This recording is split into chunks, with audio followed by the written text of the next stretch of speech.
which questions why she was sent out to start with. Why is it that the administration still refuses to provide the full text of emails regarding the deletion of references to Al-Qaeda and terrorism in the talking points? Why do we care? Because if the classified information had been included, it gives an entirely different version of events to the American people.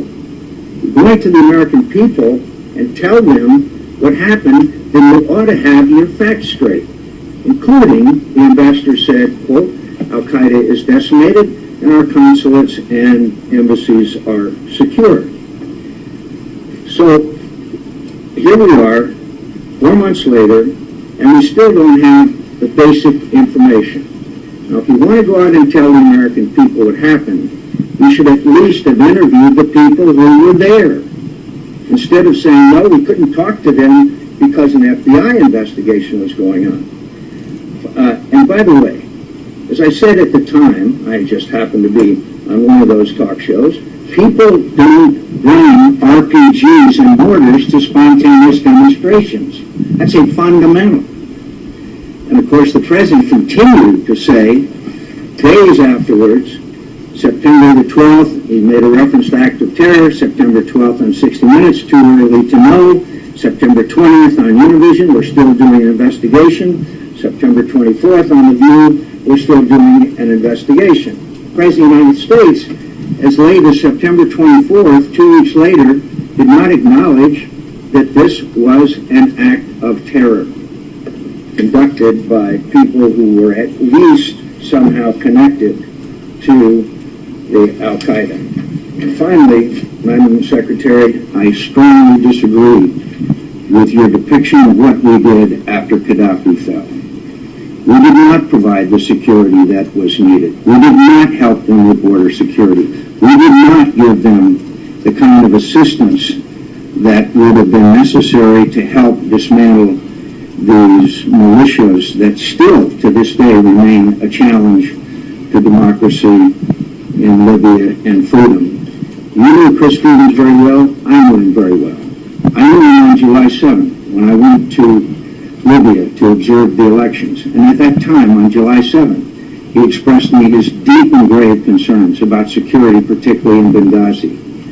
And he continued to communicate with the State Department, and I don't know who else was privy to those cables, of his deep concern about the security there and the need for additional assistance. And I will argue with facts that after that event took place, after the fall of Gaddafi, the, quote, soft footprint was partially, to some degree, responsible for the tragedy that took place. The American people and the families of these 4 brave Americans still have not gotten the answers that they deserve. I hope that they will get them. Well, Senator, I understand your very, very strong feelings. You knew Chris, you were a friend of Chris, you were one of the staunchest supporters of the efforts to dislodge Gaddafi and try to give the Libyan people a chance. We just have a disagreement. We have a disagreement about what did happen and when it happened with respect to explaining the sequence of events. We did get to talk to the DS agents when they got back to this country. We did so. It was not before September 15th. We had no access to the surveillance cameras for weeks, which helped to answer a number of questions.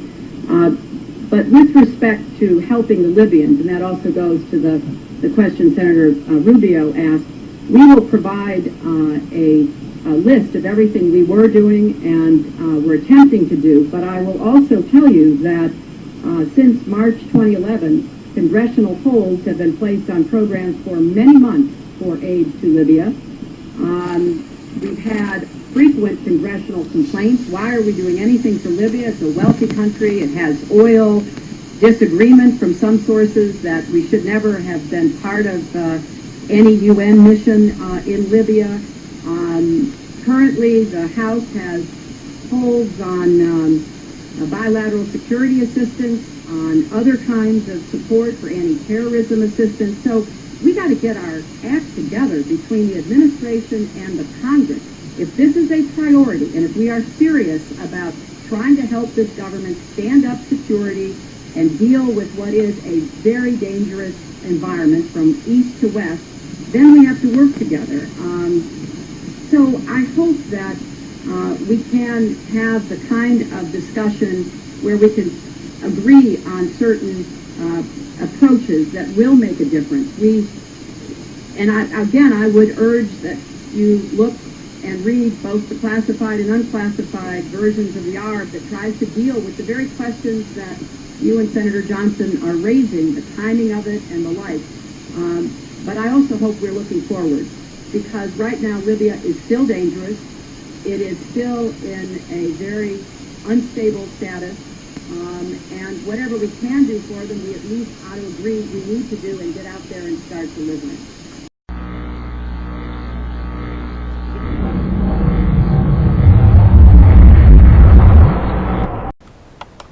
Our graduates compete regularly at the level of third world countries. So how come the scientific establishment of the United States doesn't collapse? If we're producing a generation of dummies, if the stupid index of America keeps rising every year, just watch network television and reality shows, right? How come the scientific establishment of the United States doesn't collapse? Let me tell you something. Some of you may not know this. America has a secret weapon. That secret weapon is the H1B. Without the H1B, the scientific establishment of this country would collapse. Forget about Google.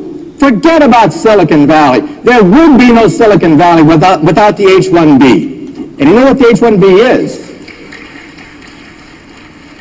It's the genius visa, okay? You realize that in the United States, 50% of all PhD candidates are foreign-born? At my system, one of the biggest in the United States, 100% of the PhD candidates are foreign-born. The United States is a magnet sucking up all the brains of the world, but now the brains are going back. They're going back to China. They're going back to India. And people are saying, oh my God, there's a Silicon Valley in India now. Oh my God, there's a Silicon Valley in China. Duh! Where did it come from? It came from the United States. So don't tell me that science isn't the engine of prosperity. You remove the H-1B visa and you collapse the economy. The Wall Street Journal editorialized against a congressman who wanted to ban the H-1B, saying they'll take jobs away from the American people. The Wall Street Journal said, look, there are no Americans who can take these jobs. These are at the highest level of high technology. They don't take away jobs for Americans. They create entire industries. And so that's why we have an Achilles heel, and that's the educational system.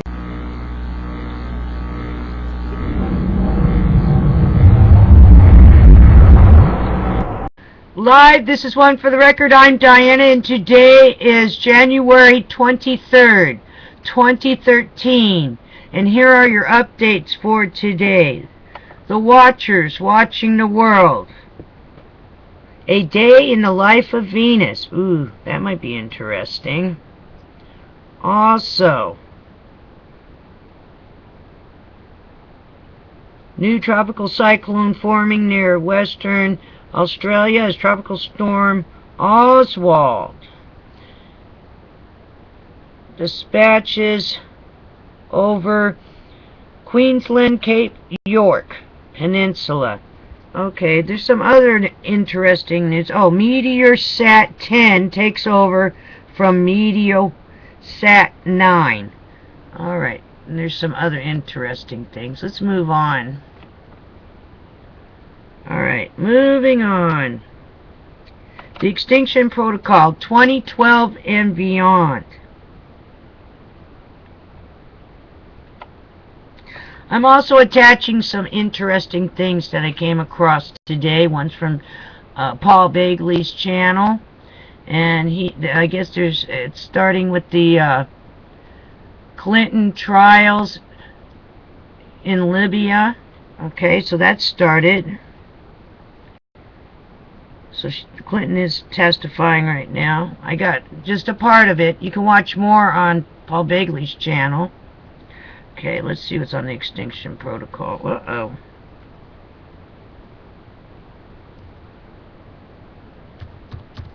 If we can get it smaller so we can read it. Let's see what's going on here. Seismic swarm at Chile's Kapuhu volcano increases likelihood of new eruptions. The Big Chill, unusual stratospheric phenomena, is bringing frigid cold to U.S. Also, 10 volcanic earthquakes rattle Philippines' Taal volcano. Activity increases in the last 24 hours. Black hole collision event may have irradiated Earth centuries ago. And these are all from yesterday. Moving on. Get rid of that one.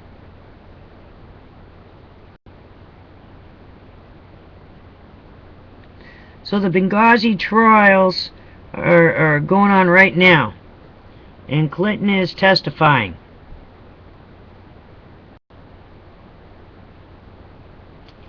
Let's see. E&E News. Energy News. Let's see here. So let's go into Japan, Fukushima.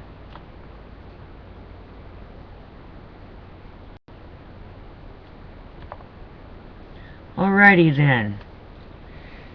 Advice columnist. Mother terrified to return to Tokyo with 3 kids due to Fukushima contamination tells her what you are experiencing is terrible and to contact PTSD Center. Oh.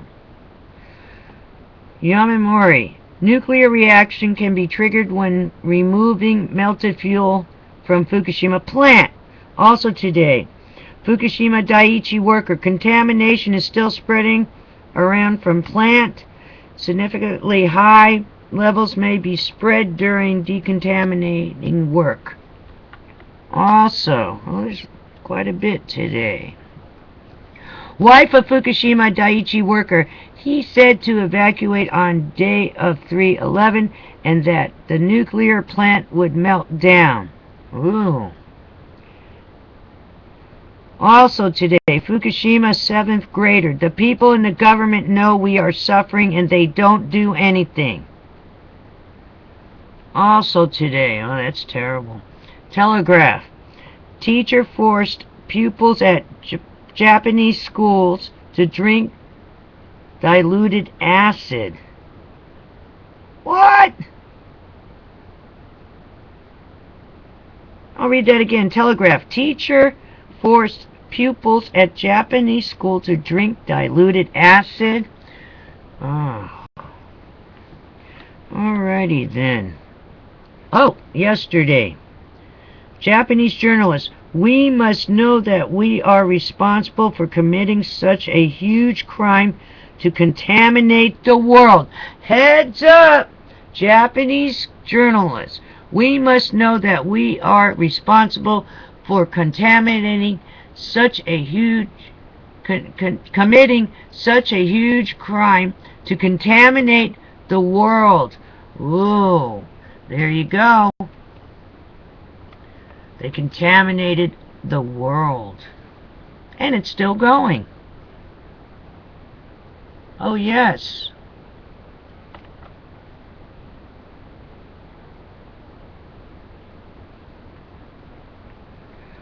Okay, U.S.-Canada. Report. News that reactor vessel fell off train kept secret for nearly a month now sits outside under a tarp in Georgia and seems to be partially open to the elements. Heads up! There's what's in there? Is there things in there? Heads up! Are there rods and everything in there? What's going on? Or is it empty? We need more information on that. Heads up in Georgia. Okay, Washington Post. Nuclear plant produces up to an inch of snow in Pennsylvania. I've never seen this particular phenomena observed before. Also today, TV. New roadway being built to access giant sinkhole. Contaminant berm. A round hole. Uh-oh. Heads up. Also, 11 new bubble sites found in a row outside giant sinkhole. Discovery has led to speculation it marks edge of suspected subsidence zone. Wow. Alrighty then.